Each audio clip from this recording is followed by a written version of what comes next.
La noche a través del espejo. Novela negra de Frederick Brown. Capítulo 14.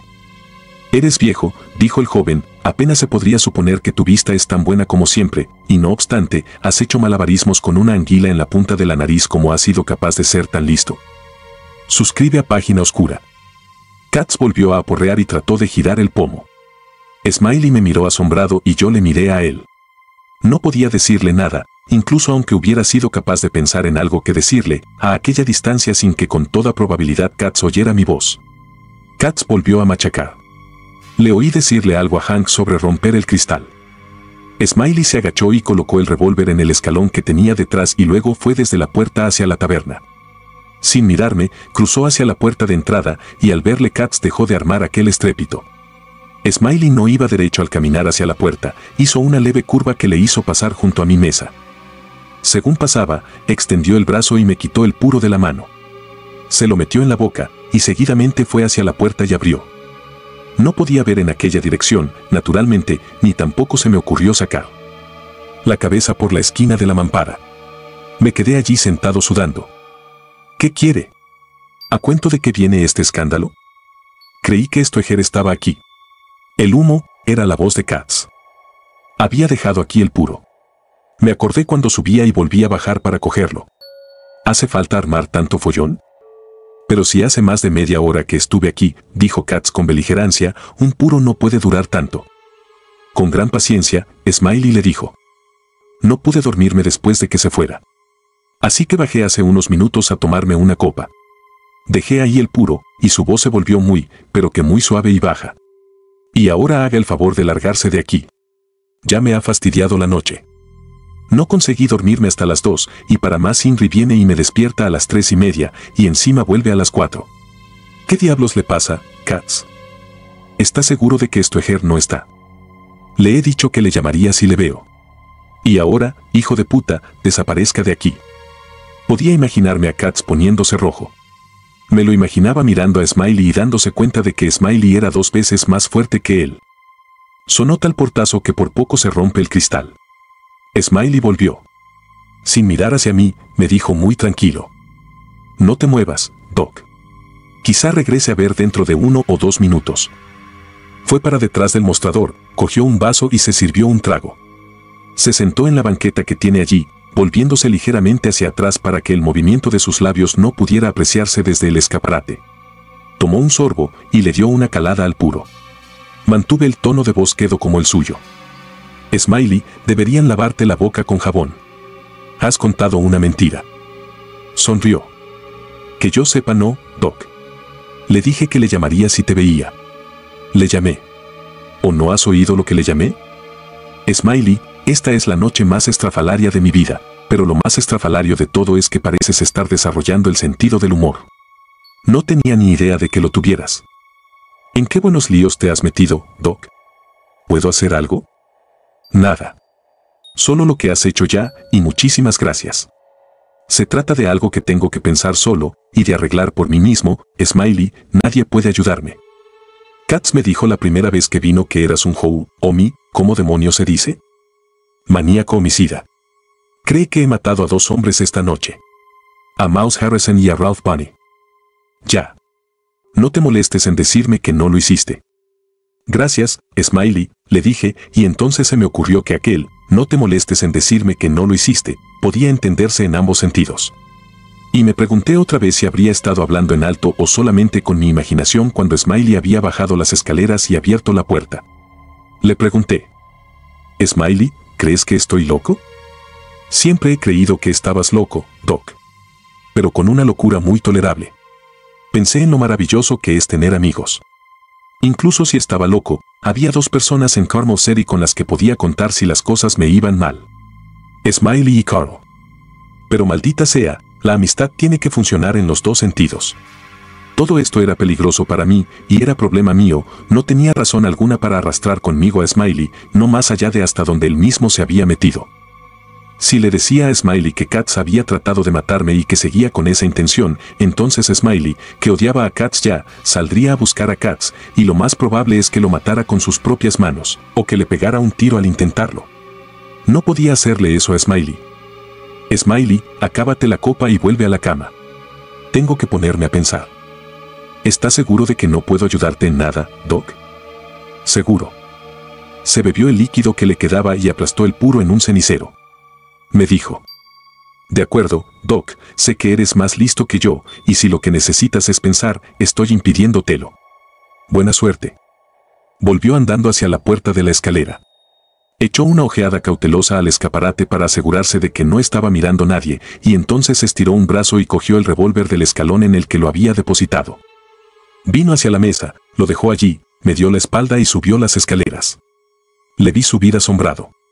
Nunca había visto a nadie en camisón que no me hubiera parecido ridículo. Hasta entonces.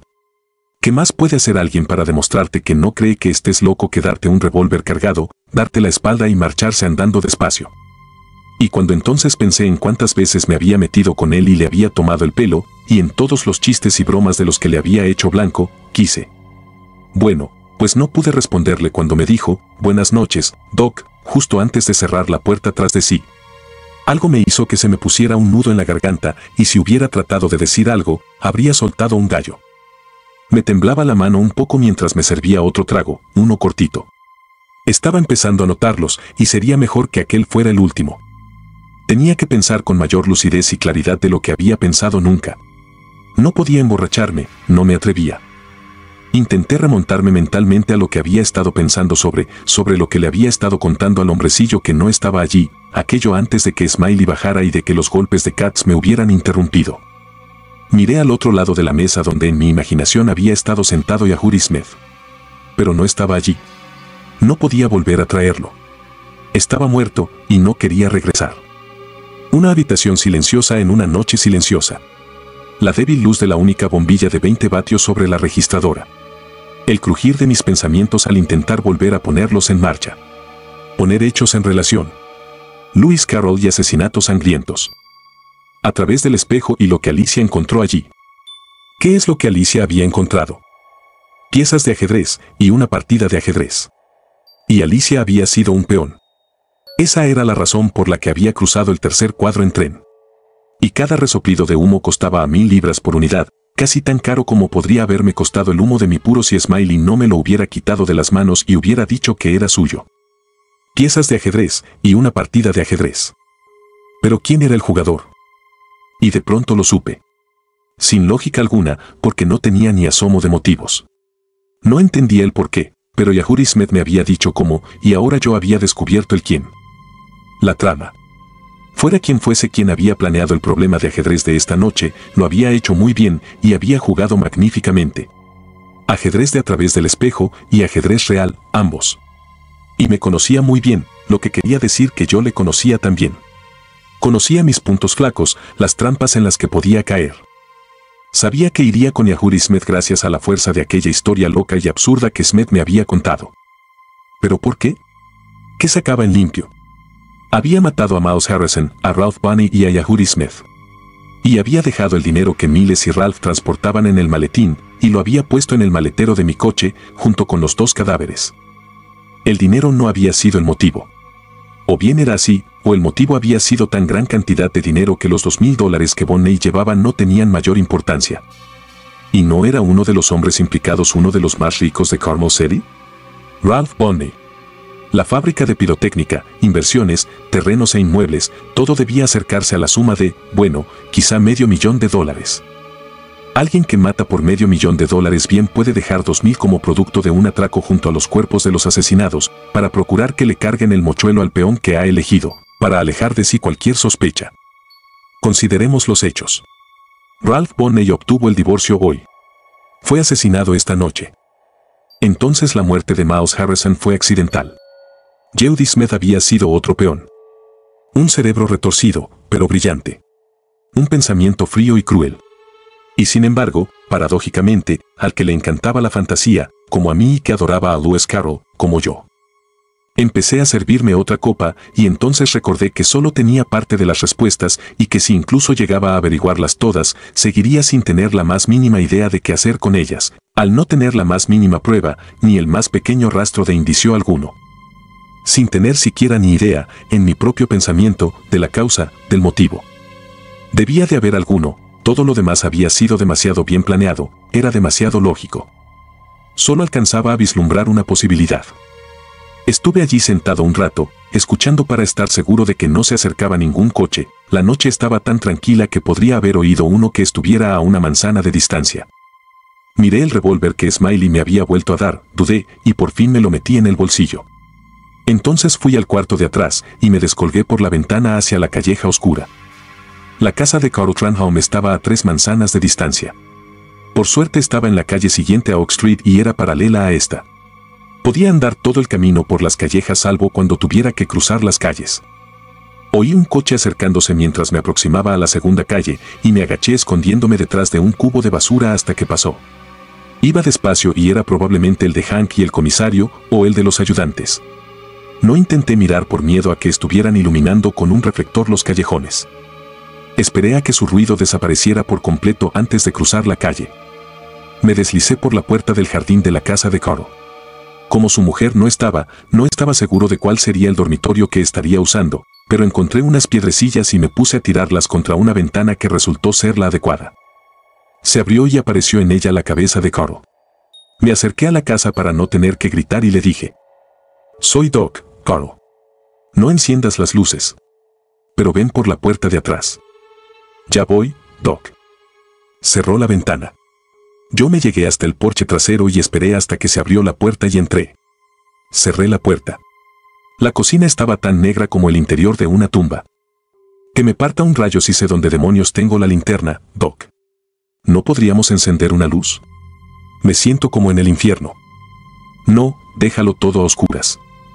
Encendí una cerilla, sin embargo, para acercarme a una silla y pude ver a Carl con un pijama arrugado, el pelo revuelto y con pinta de tener la resaca más grande de la historia de la humanidad. Se sentó también, mientras duraba la cerilla. «¿Qué pasa, Doc? Katz y Ganser estuvieron aquí a buscarte. Me despertaron hace un rato, pero no me contaron gran cosa. ¿Estás metido en un lío, Doc? ¿Has matado a alguien?»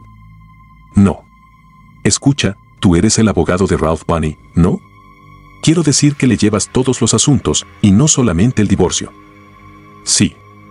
«¿Quién es su heredero, ahora que está divorciado?» «Doc, me temo que no te lo puedo decir. Se supone que un abogado no debe revelar los secretos de sus clientes. Lo sabes tan bien como yo». «¿Te dijo Katz que Ralph Bonney ha muerto, Carl? ¿Y que también ha muerto Mouse Harrison? Han sido asesinados cuando volvían de Neillsville con la nómina, más o menos alrededor de medianoche». «Dios mío». «No, Katz no me lo dijo. Ya sé que se sigue suponiendo que no estás autorizado a decir nada hasta que se haga público el testamento, si es que existe alguno. Pero escúchame, déjame hacer un intento y probar suerte, y tú solo tienes que decirme si estoy equivocado. Si tengo razón en lo que digo, tampoco tienes que confírmalo, limítate a no decir nada». «Adelante, Doc». Bonney tuvo un hijo ilegítimo hará unos 23 años. Pero mantuvo a la madre de su hijo durante toda su vida, hasta que murió hace poco. Trabajaba además como sombrerera, pero él le pasaba suficiente dinero extra, de tal forma que vivía mucho mejor de lo que podría haberlo hecho de otro modo, y así pudo enviar al chico a la universidad. Y darle todos los caprichos. Me detuve y esperé, pero Carl no dijo nada. Seguí. Bonney seguía pasándole al chico una renta. Así es como, demonios, ¿por qué no llamarlo por su nombre? Así es como Al Grainger ha podido vivir sin trabajar. Y salvo que ya sepa que está en el testamento de Bonney, buscará o tiene ya pruebas de su paternidad, y por tanto podrá reclamar la mayor parte de la herencia, que debe andar en torno al $500,000. «Hablaré», dijo Carl. «Serán unos 300,000. Y acertaste con lo de Al Grainger, pero el cómo lo has hecho es un misterio para mí. Las relaciones de Bonney con la señora Grainger y con Al han sido el secreto mejor guardado que conozco. De hecho, salvo las partes implicadas, yo era el único que lo sabía, o que incluso podía tener sospechas». «¿Cómo te has enterado?» «Por lo que me ha pasado esta noche, que es demasiado complicado para explicártelo ahora mismo. Pero él juega al ajedrez y tiene la clase de mente necesaria para hacer las cosas de forma complicada, y así es como han estado ocurriendo. Y sabe muchas cosas sobre Lewis Carroll y me detuve porque todavía tenía que encontrar hechos y pruebas y no quería tener que ponerme a explicar. La noche estaba acabándose. Vi un resplandor verdoso en la oscuridad que me hizo recordar que Carroll llevaba un reloj de pulsera luminoso. «¿Qué hora es?», le pregunté. El resplandor desapareció cuando giró la esfera hacia él. Son casi las 5. Casi menos 10. Escucha, Doc, ya me has contado mucho, así que podrías contármelo todo. Sí, Al tiene pruebas de quién era su padre. Y como hijo único, sea ilegítimo o no, puede reclamar el total de la herencia ahora que Bonney está soltero. Incluso podría haber reclamado una parte antes del divorcio. ¿No hay testamento? Ralph nunca hizo testamento. Era muy supersticioso a ese respecto. He tratado muchas veces de que lo hiciera, pero nunca quiso. ¿Lo sabía Al Grainger? Supongo que debía saberlo. ¿Hay alguna razón por la que Al hubiera tenido tanta prisa? Quiero decir, que si habría algún cambio, desde el punto de vista legal, si hubiera esperado en lugar de matar a Bonney la noche después del divorcio. Carl lo pensó durante un momento.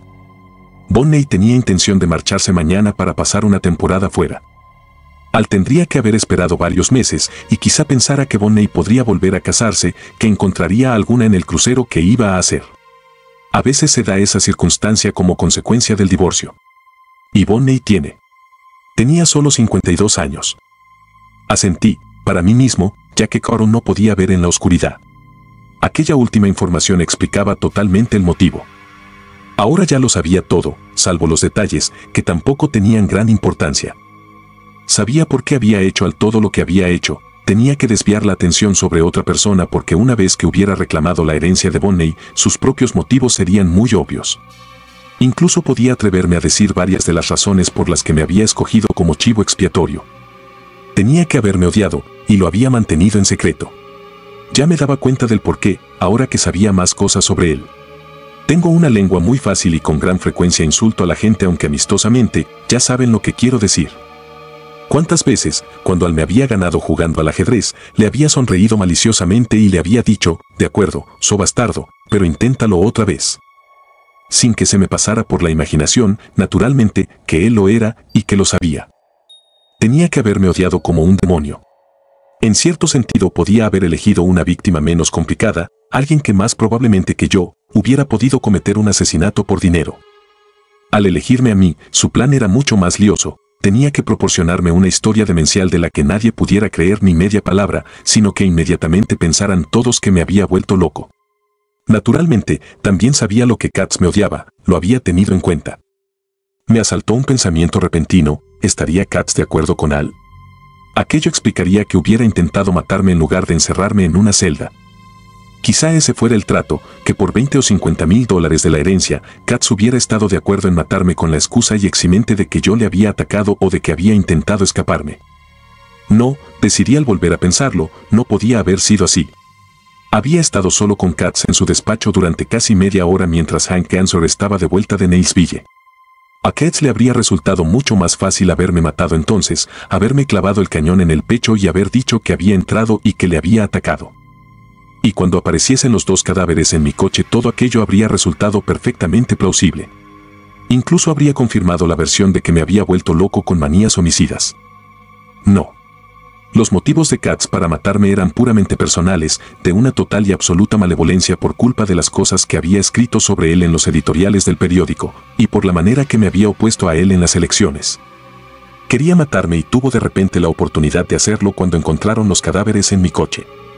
Había dejado pasar una oportunidad mucho mejor, porque cuando había estado con él durante tanto rato en su despacho, no sabía que los cadáveres estaban allí. No. Definitivamente esto era trabajo de un solo hombre, salvo por Yahudi Smith. Al había contratado a Smith para tenerme entretenido, pero cuando Smith terminó su trabajo, fue eliminado. Otro peón. El ajedrez no se juega en equipo. ¿Hasta dónde estás metido en esto, Doc? Dijo Carl. ¿Qué puedo hacer yo? Nada. Era problema mío, no de Carl. Había mantenido fuera a Smiley, también dejaría fuera a Carl. Salvo por la información y ayuda que ya me había prestado. Vete a dormir, Carl. Tengo que seguir pensando un rato más.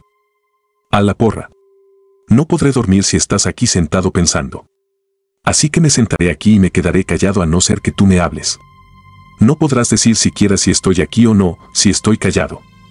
Bueno, pues entonces cállate. Pruebas, pensé. ¿Pero qué pruebas?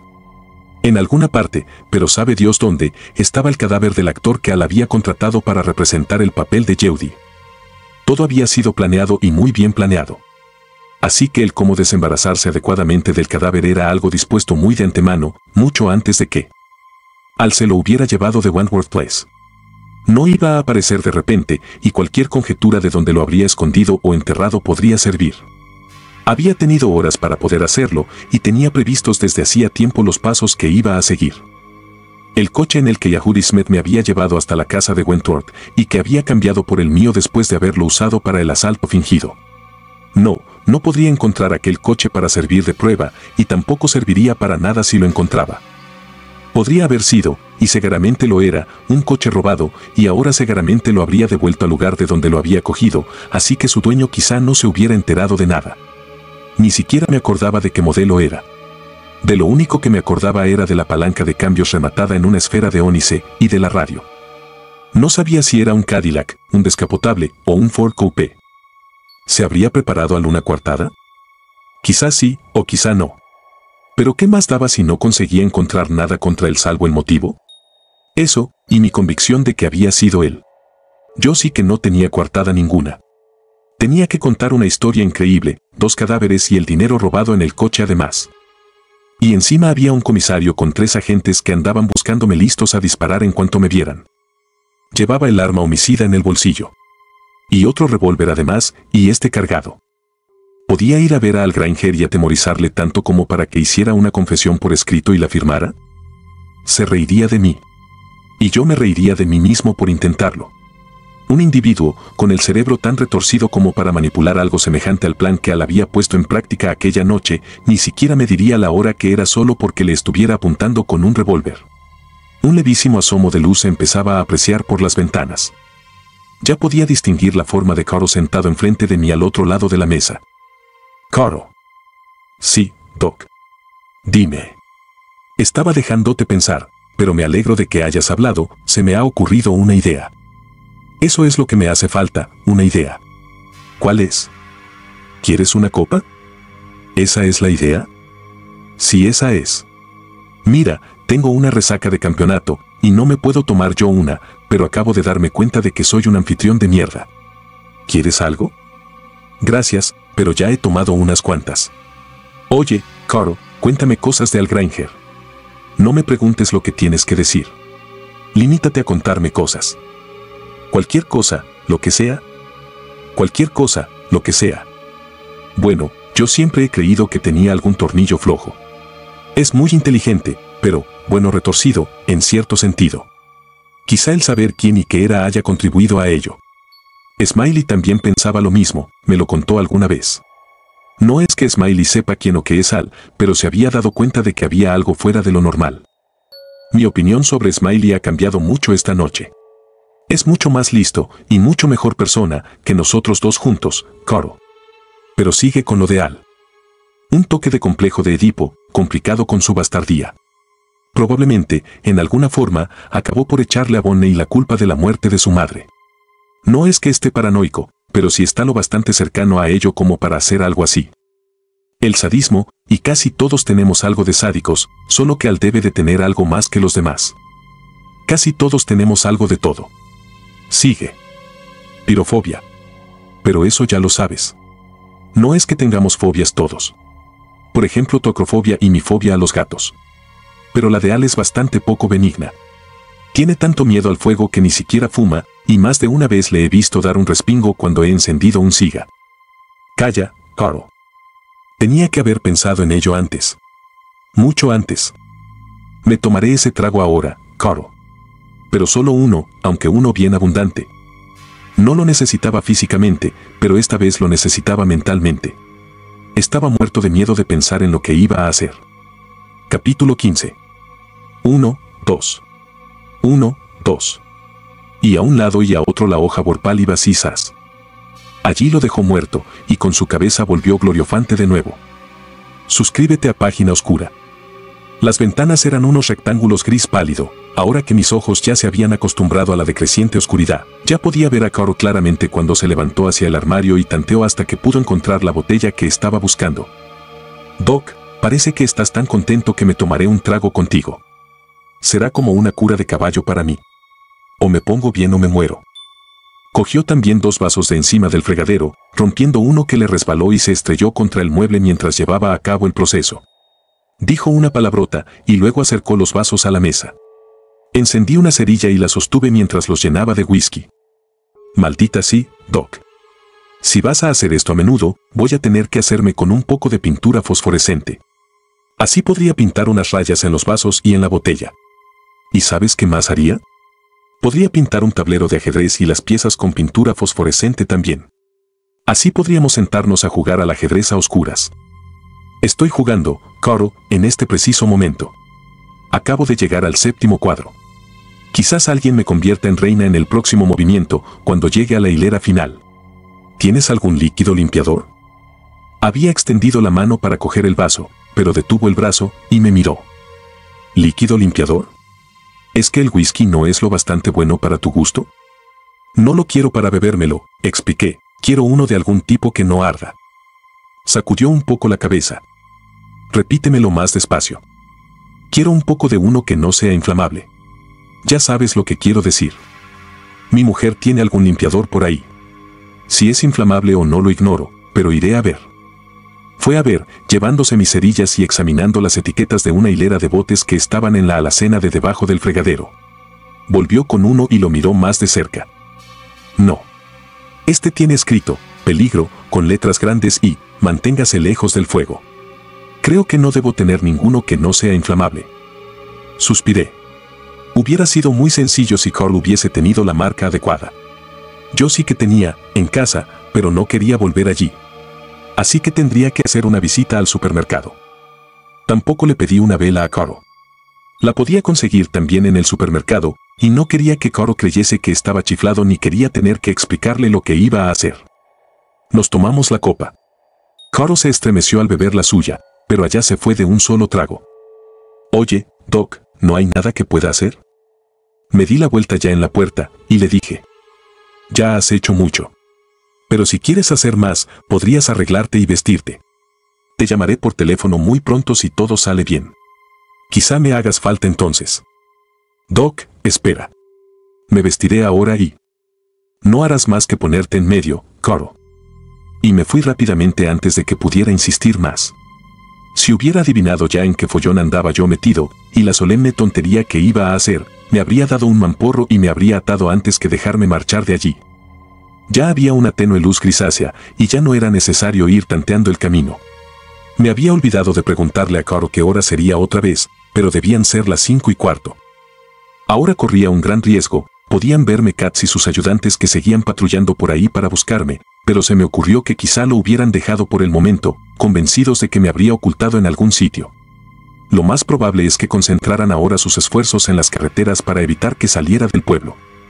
Y el salir del pueblo era el pensamiento más alejado de mi mente. Seguí por las callejas, igual que antes, de todos modos. Regresé por donde había venido, listo a esconderme en un garaje o detrás de un cubo de basura en cuanto oyera acercarse un coche. Pero no se oía ninguno. Las 5:15 es una hora temprana incluso para Carmel City. El supermercado no estaba abierto todavía. Envolví la culata de uno de los revólveres con el pañuelo, esto el pistolero, me llaman, y rompí el cristal de una de las ventanas traseras. Hizo un ruido tremendo, pero en ese edificio no vive nadie, y tampoco me oyeron, o en cualquier caso, nadie se preocupó en absoluto. Me introduje en el interior y comencé mis compras. Líquido limpiador. De 2 clases, me hacía falta uno que no fuera inflamable y, ahora que había pensado mejor en ello, una botella de la que llevaba los avisos de peligro. Manténgase lejos del fuego. Abrí 2 y olían muy parecido. Eché el inflamable por un desagüe y rellené el frasco con el líquido no inflamable. También me aseguré de que no ardía, eché un poco en un trapo y traté de prenderle fuego. Quizá hubiera estado en consonancia con todo lo ocurrido que si aquel trapo hubiera ardido, y no hubiera sido capaz de apagarlo, le hubiera pegado fuego a todo el supermercado. Y hubiera añadido un incendio premeditado al resto de las otras maravillas que había acumulado durante la noche. Pero el trapo no ardió más de lo que lo hubiera hecho si lo hubiera empapado de agua en lugar de haberlo hecho con el líquido limpiador que olía a gasolina. Pensé detenidamente en qué otras cosas necesitaba y fui buscándolas, rollos de cinta adhesiva de 1 pulgada de ancho, una vela y una pastilla de jabón. Había oído que una pastilla de jabón metida dentro de un calcetín constituye una buena cachiporra, el jabón es lo bastante blando como para atontar sin matar. Me quité uno de mis calcetines y me hice la cachiporra. Tenía los bolsillos bien llenos cuando me fui del supermercado por la misma ventana por la que había entrado. En aquel momento era un criminal auténtico, ni se me pasó por la imaginación dejar dinero para pagar aquellas compras. Ya era casi de día. Una clara aurora gris que parecía ser heraldo de un buen día, para algunos al menos, aunque si lo iba a hacer o no para mí es algo que comprobaría pronto. Seguí por los callejones, regresando por el camino previo, avanzando 3 manzanas más allá de casa de Carl. La de Al Grainger. Una casa de planta baja, con 3 habitaciones, más o menos del tamaño de la mía. Debían ser casi las 6. Estaría dormido, si es que dormía alguna vez. Y sin saber cómo pensé que tendría que estar dormido entonces. Había acabado de hacer todo lo que había hecho a las 4 horas antes. Lo que había hecho podía haberle impedido dormir durante un rato, pero no le habría hecho pasar la noche en vela. Abrí la cancela y suspiré aliviado al ver que tendría un problema resuelto, ya que la ventana de la alcoba no estaba cerrada. Daba al porche trasero, así que podía entrar con facilidad. Me agaché y me introduje por ella. No hice mucho ruido, y Al Grainger, que dormía profundamente en la cama, no se despertó. Llevaba un revólver, el cargado, en la mano derecha y listo para usarlo si se despertaba. Pero dejé fuera el campo visual la mano derecha y el arma cargada. Cogí el Iver Johnson oxidado y descargado, el revólver que había sido usado como porra para matar a Miles y a Bonney, en la mano izquierda. Había pensado en hacer un experimento que si funcionaba, sería para mí la prueba absoluta de que Al era culpable. Si no era así, no tendría la prueba, pero no dejaba de probar nada, así que seguiría adelante de todos modos, pero no se perdía nada por probar. La habitación estaba todavía mal iluminada, y extendí el brazo izquierdo para encender la lámpara que estaba junto a la cama. Quería que viera el revólver. Se agitó cuando se encendió la luz, pero no se despertó. Al, le dije. Entonces se despertó del todo. Se sentó en la cama y me miró atentamente. Dije. Arriba las manos, Al. Y le apunté con el revólver que tenía en la mano izquierda, quedándome lo bastante atrás como para que no pudiera echarse sobre mí, pero sí lo bastante cerca para que pudiera ver perfectamente el revólver a la luz pálida de la lámpara que había encendido. Llevó la vista de mi cara al revólver y de nuevo a mi cara. Apartó las mantas para levantarse de la cama. Me dijo. No seas imbécil, Doc. Ese revólver no está cargado y aunque lo estuviera no podría disparar. Si necesitaba alguna prueba más, ahí la tenía. Estaba empezando a mover los pies hacia el borde de la cama cuando puse la mano derecha, empuñando el otro revólver, a la vista, y le dije. Este está cargado y funciona. Dejó de mover los pies. Me metí el revólver oxidado en el bolsillo de la chaqueta. Date la vuelta, Al. Dudó un momento y amartillé el revólver.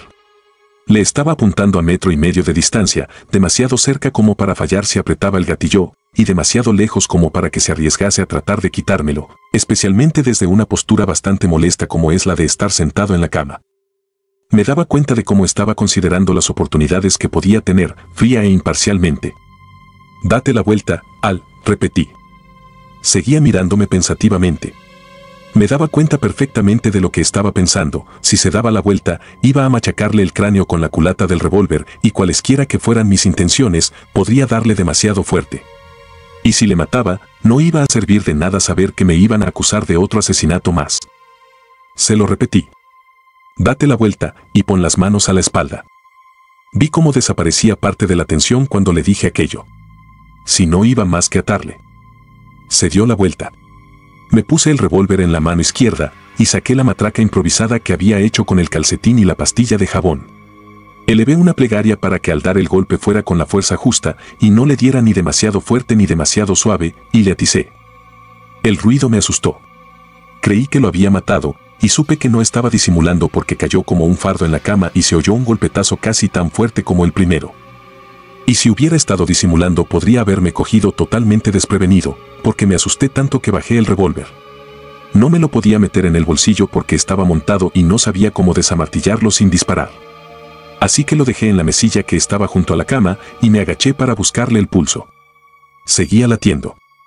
Cogí los rollos de cinta adhesiva del bolsillo y me puse a trabajar. Le amordacé la boca para que no pudiera gritar y le até las piernas juntándoselas en los tobillos y las rodillas. Le até con la cinta la muñeca izquierda al muslo izquierdo y utilicé un rollo entero para unirle el brazo derecho por encima del codo al costado. Tenía que tener libre la mano derecha.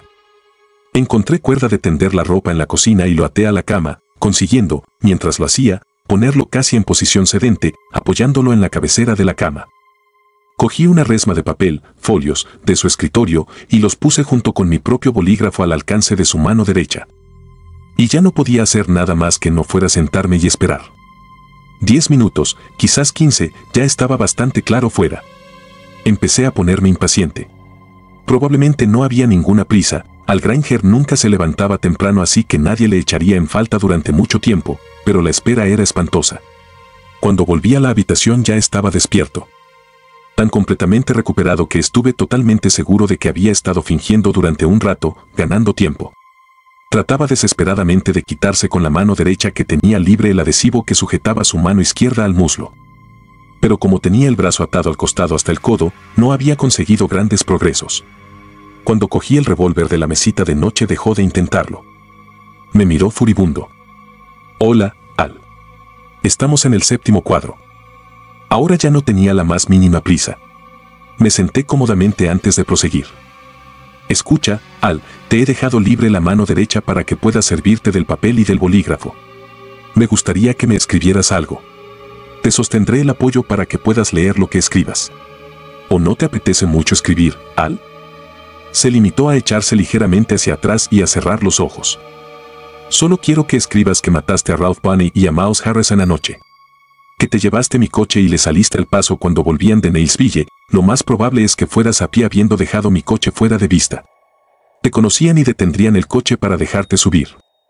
Así que te sentaste en la parte de atrás, y antes de que Miles, que es quien conducía, pudiera arrancar el coche, le machacaste la cabeza y seguidamente se la machacaste a Bonney. Luego pusiste sus cadáveres en mi coche y apartaste el suyo de la carretera. Y seguidamente fuiste hasta Wentworth Place y cambiaste mi coche por el que me había llevado a mí hasta allá. ¿O quizá me equivoco en algún detalle, Al? No respondió, pero tampoco esperaba que lo hiciese. Tendrás que escribir bastante, porque también quiero que expliques cómo contrataste a un actor para que se llamara Yahudi Smith y me proporcionase una historia tan increíble que nadie me podría creer nunca. Quiero que confieses cómo hiciste para que me convenciese para que fuésemos a Wentworth Place, también lo de la botella que dejaste allí y lo que contenía. Y que le advertiste que tenía que beber lo que contenía.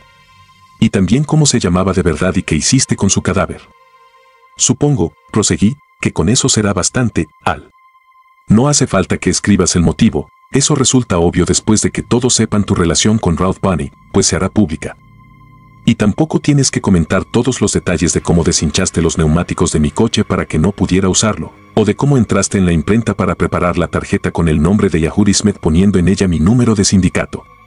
Tampoco hará falta que expliques por qué me elegiste a mí para cargar con los asesinatos. De hecho, no me enorgullezco nada de esa parte. Me hace tener que avergonzarme un poco de lo que voy a tener que hacer para convencerte de que es muy conveniente que escribas todo lo que te acabo de decir. Estaba un poco avergonzado, pero no lo bastante como para que me impidiese hacer lo que iba a hacer. Cogí la botella de limpiador no inflamable que olía a gasolina y la abrí. También se abrieron los ojos de Al Granger cuando me puse a echarlo por las sábanas y por su pijama. Había cogido la botella de tal forma que pudiera leer la advertencia de peligro, y si su vista era lo bastante buena, también los tipos más pequeños que ponían, manténgase lejos del fuego. Vacié toda la botella, acabando por echar un buen charco cerca de una de sus rodillas para que pudiera verlo perfectamente. La habitación apestaba a gasolina. Saqué la vela y un cortaplumas y corté un trozo de vela como de medio dedo de la parte superior. Alicé la zona húmeda de la cama y puse allí con gran cuidado el trozo de vela. Voy a encenderlo, Al, y será mejor que no te muevas mucho, porque en otro caso la tirarás. Y estoy seguro de que un pirófobo no tendría el más mínimo interés en que le pasara algo así. Y creo que tienes pirofobia, ¿no, Al? Tenía los ojos como platos por el horror cuando encendí la cerilla. Si no hubiera tenido la boca bien tapada habría aullado de terror. Tenía rígidos todos los músculos del cuerpo. Volvió a fingir un desmayo, quizá creyendo en que no seguiría adelante si estaba inconsciente, si yo pensaba que se había desvanecido. Podía hacerlo con los ojos, pero los músculos del resto del cuerpo le traicionaban. No podía relajarlos aunque con ello hubiera podido salvar la vida. Encendí la vela y volví a sentarme. 1 pulgada de vela, Al. Quizás unos 10 minutos y sigues estando tan quieto. Menos si te pones nervioso y mueves un dedo de la mano o del pie. Esa vela no tiene mucha estabilidad así, encima del colchón. Abrió los ojos de nuevo, mirando a la vela que ardía, consumiéndose hacia la sábana empapada, mirando lleno del más absoluto y completo terror.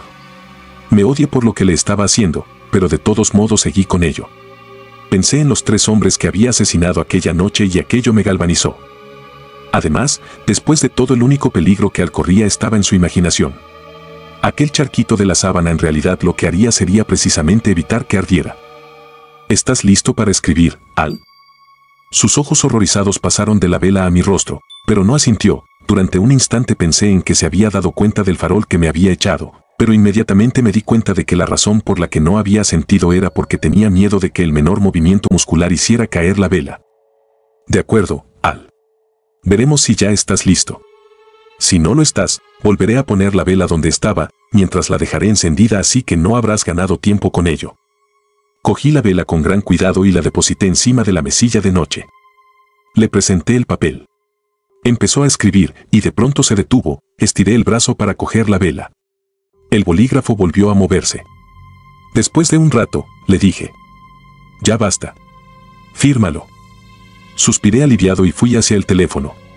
Carl Trenon debía haber estado sentado junto al suyo. Lo cogió casi antes de que hubiera dejado de sonar el primer timbrazo. ¿Estás vestido y preparado? Naturalmente, Doc. ¿Qué tengo que hacer? He conseguido una confesión de Al Grainger. Quiero que llegue a manos de la ley para que sepan que soy inocente, pero no es nada recomendable para mi seguridad que se la lleve en persona. Katz me pegaría un tiro antes de leerla siquiera, y quizá también alguno de sus ayudantes. Tendrás que hacerlo por mí, Carl. ¿Dónde estás? ¿En casa de Al? Sí. Voy para allá. Y llevaré a Ganser para que detenga a Al. No pasa nada. Hank no disparará. He estado hablando con él y admite que otra persona pudo haber metido los cadáveres en tu coche. Y cuando le cuente que hay una confesión firmada por Grainger, escuchará. ¿Y qué pasa con Katz? ¿Y cómo es que has estado hablando con Hank Ganser? Estuvo aquí buscando a Katz. Katz le dejó para volver a la oficina hace 1 o 2 horas y no ha llegado a la oficina ni saben dónde está. Pero no te preocupes, Katz no se atreverá a disparar si estás conmigo y con Ganser. Llegaré dentro de un momento. Llamé por teléfono a Pete y le conté todo el infierno que había estado desencadenado y que, por fin, teníamos una noticia que podíamos usar, una incluso más grande que las que habíamos tenido que censurar. Me dijo que salía directamente para la imprenta para poner en marcha la caldera de la linotipia. Estaba a punto de salir, Doc. Son las 7:30. Lo eran. Miré por la ventana y comprobé que ya era de día. Me senté y estuve temblando hasta que Carl y Hank llegaron. Eran las 8 en punto cuando llegué a la oficina. Una vez que Hank hubo visto la confesión, dejó que Carl y yo le convenciésemos para que Grainger acabara de explicar lo que hiciera falta a fin de poder sacar el periódico a tiempo. Me iba a llevar por lo menos un par de buenas horas escribir y redactar todo aquello, así que probablemente no entraría en prensa hasta algo más tarde de lo habitual. Pete se puso a trabajar desmontando la primera página para hacerle espacio, y mucho. Llamé al restaurante para que nos enviasen unos termos grandes de café puro y caliente y me puse a dar golpes en la máquina de escribir. Sonó el teléfono y lo cogí. ¿Doc Stoger? Soy el Dr. Buchanan, le llamo desde el manicomio. Fue tan amable ayer por la noche respecto a no publicar nada del asunto de la señora Griswold, de su fuga y captura, que he decidido que en justicia debería publicarlo, si aún está a tiempo. Aún hay tiempo. De todos modos, ya estamos retrasados para meterlo en prensas. Y gracias. ¿Pero cómo ha sido? Creí que la señora Griswold no quería que su hija, la de Springfield, se preocupara. Su hija ya lo sabe. Tiene una amiga aquí, una a la que fuimos a ver mientras buscábamos a nuestra paciente, que la llamó por teléfono y se lo contó todo. Ya ha llamado al manicomio para asegurarse de que su madre está bien. Así que como ella ya lo sabe, también puede usted publicar la noticia. Muy bien, Dr. Buchanan. Muchas gracias por llamar. De vuelta a la máquina de escribir. Llegó el café y me bebí casi una taza de un sorbo, y maldita sea que por poco me escalda la boca. La noticia de lo del manicomio era breve y fácil de quitar de en medio, así que fue lo primero que escribí. Acababa de terminar de redactarla cuando volvió a sonar el teléfono. ¿Señor Stoeger? Soy Ward Howard, director de la fábrica de pirotécnica. Tuvimos ayer tarde un pequeño accidente en la fábrica y me gustaría que publicase algo sobre ello si no es demasiado tarde. No es demasiado tarde, siempre que el accidente haya sido en la sección de tracas romanas. ¿Es así? Ah, así que ya lo sabía. ¿Tiene ya detalles o quiere que se los dé?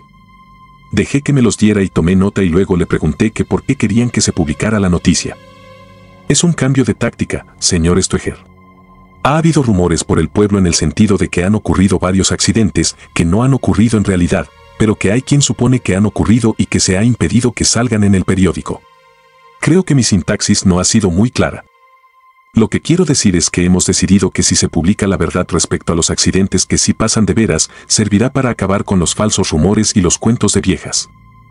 Le dije que lo entendía perfectamente y le di las gracias.